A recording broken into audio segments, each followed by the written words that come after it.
بصوا دولت 3 طلبات هيروحوا ل3 اشخاص، يعني هقسمهم كل طلب ليه حاجته. ديت الكيس اللي انا بستخدمها بعد ما بعمل سكان على الجهاز. فانا دي الكيس اللي انا بستخدمها. الكيس دي كلها مجانا، يعني ما الواحد ما بيدفعش عشان ياخدها. يعني انا لو خدت نص الكيس ديت عادي محدش هيقول لي حاجه. انا هقسم الحاجه واحطها في الكيس دلوقتي واحطها في العربيه، وبعدين اطلع احطهم في العربيه بره. احط واحد في الكرسي اللي قدام والكرسي اللي ورا، واحط واحد في الشنطه. الحاجات ديت شويه البان، شويه لحوم، برجر، عيش، بيض، ديت فراخ، فاهم؟ شويه حاجات كده في ورا، اللي هو الكلور، فاهم؟ شويه منظفات فوق اهوت. يلا بينا. الهواء عالي قوي النهارده. بصوا العلم.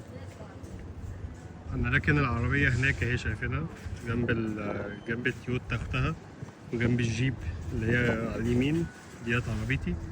وبعدين عملت حركه كده، تعالى اوريها لك. بص عملت ايه، اخدت شويه اكياس وانا طالع.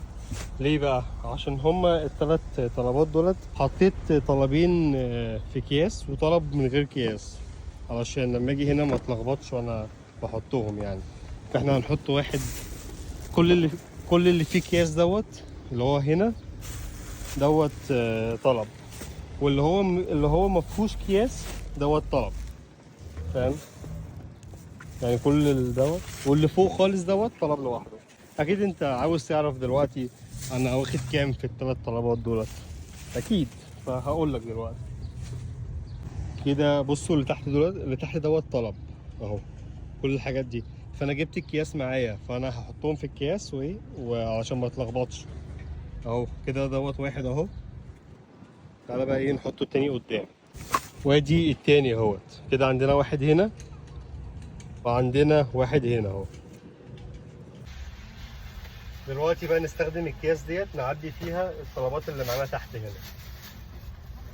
نحط اللبن اهوت في كل كيسة، نحط فيها واحد لبن.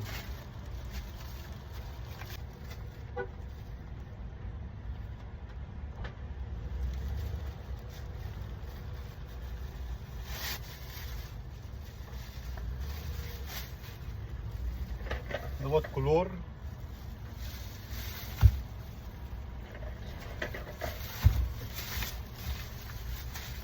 ست خايفة تركن.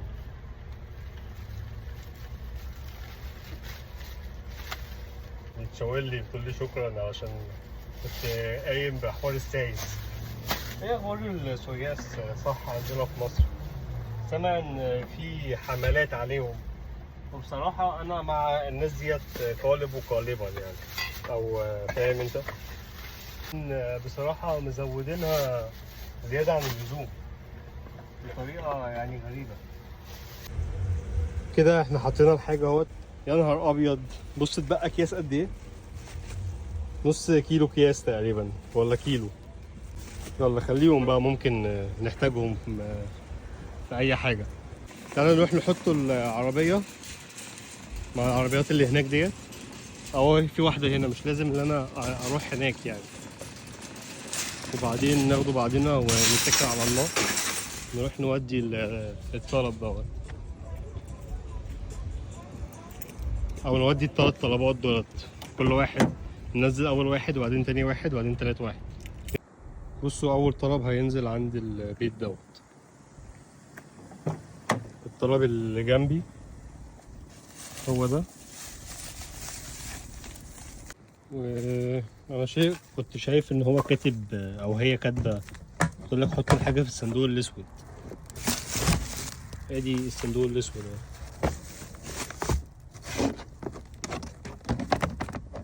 بس نخليه كده، ناخد الصورة بتاعتنا. بس اخدنا الصورة ويلا بينا نروح نودي الطلب التاني. نقفل بس باب العربية. في أطفال أحباب الله بيلعبوا هناك وهم شايفينهم. يلا بينا. بصوا وانا ماشي لاحظت ان ده ميكانيكي، بس هو بيصلح في الشارع. بصوا هو بيصلح بره، فافتكرت حاجة كده. العربيات الجميلة القديمة دي.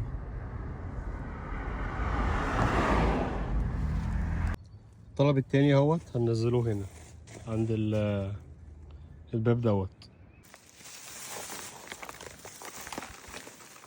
كده. ديت كل حاجة، ناخد الصورة بس ايه ونتكل على الله، نروح نودي الطلب التالت. واحنا في طريقنا للطلب التالت واحنا بننزله، فانا ممكن اقول لك الطلب دوت خد مني وقت قد ايه وهاخد كام، وانا ممكن اطلع من الفلوس اللي انا واخدها كام، حق المايلات، حق مثلا البنزين كده يعني. الطلب انا واخده عامل $43. هيتعمل في وقت قد ايه تقريبا لغايه ما انزل دوت وارجع تاني للمكان اللي انا جاي منه.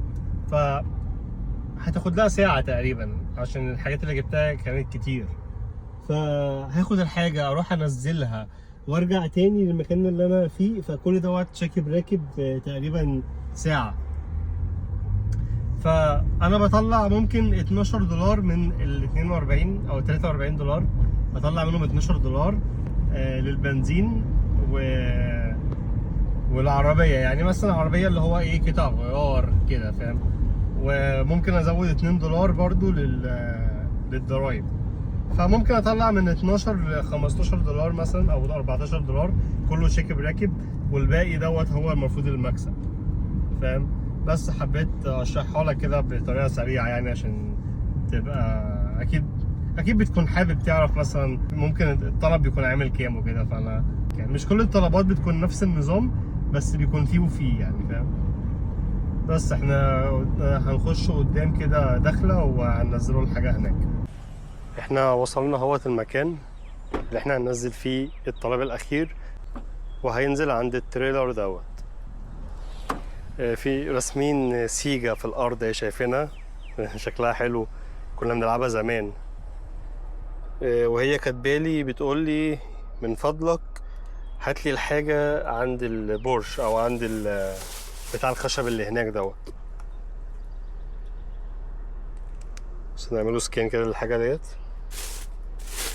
ويلا بينا نروح نوديها لها. ممكن نودي الحاجة دي ونرجع ناخد باقي الحاجة. بصوا السيجا فاكرينها، تقعد تلعب كده. ايوه فكروني بايام زمان.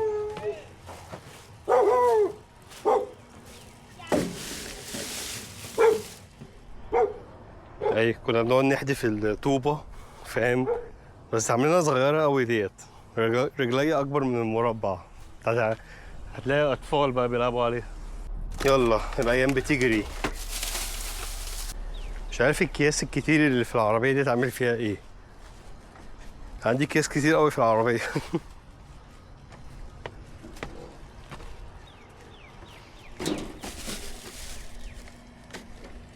بس كده ايه، حطينا الحاجة اهوت وناخد الصورة بتاعتنا الجميلة. والله صورة فخمة.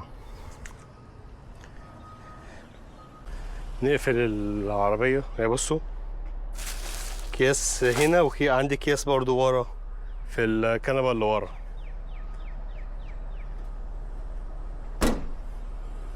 ده الفيديو بتاع النهارده، ولو عندك سؤال او كومنت يا ريت تحطولي في الكومنتات. استنوني في فيديو جديد. يلا سلام عليكم.